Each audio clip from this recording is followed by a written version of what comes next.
અંદર ચોક બજાર police station ખાતે એક ફરિયાદી ભાઈ આવેલ હતા, જેઓની સાથે એક બેન હતા રેખા દેવી કઈ, અને એક એના બનેવી કહીને આવેલા હતા.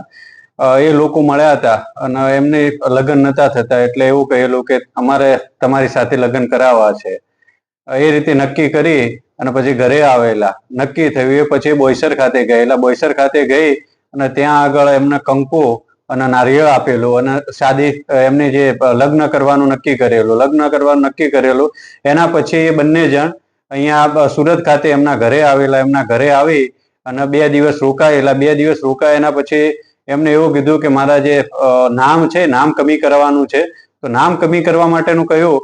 એના પછી કે હું જાઉં છું ને પાછળથી આવીશ એમ એવું કહી અને પછી જતા રહેલા. એના બાદ આવેલા નહીં. એટલે વારંવાર જે ફરિયાદી પક્ષ છે એમના તરફથી સંપર્ક કરવાની કોશિશ કરેલી, પણ સંપર્ક થયેલો નહીં. એટલે એમને આવી અને અહીંયા પોલીસ સ્ટેશન ખાતે કમ્પ્લેન આપેલી. જે કમ્પ્લેનના આધારે ફરિયાદ રજીસ્ટર કરી આવી અને જે PSI નીનામા છે એમને તપાસ આપવામાં આવેલી. તપાસ દરમિયાન એમના CDR ને બધું એનાલિસિસ કરવામાં આવ્યું. ટેકનિકલ એનાલિસિસના આધારે એવું નક્કી થયું કે જે આ જે ફરિયાદી છે એમની સાથે જે લગ્ન કરવાની લાલચ આપી અને જે બેન અને એક બીજા ભાઈ જે બંને આવેલા છે તે મહારાષ્ટ્ર બોઈસર ખાતે છે.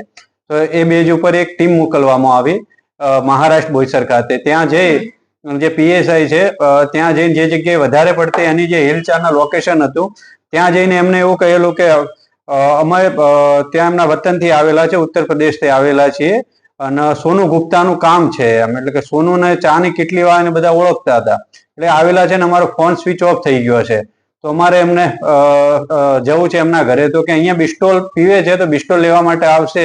ત્યારે PSI નીનામાં ત્યાં આગળ ચાની કેટલી ઉપર ત્યાં આગળ ચાનું કામ કરવા, ચા ઉકાળવાનું ચાલુ કરી લીધેલું. એ સમય દરમિયાન એ ચા બિસ્ટોલ લેવા માટે ત્યાં આવેલા. એટલે ચાની કેટલી વાળાએ કહ્યું કે આ ભાઈ સોનુ ગુપ્તા છે.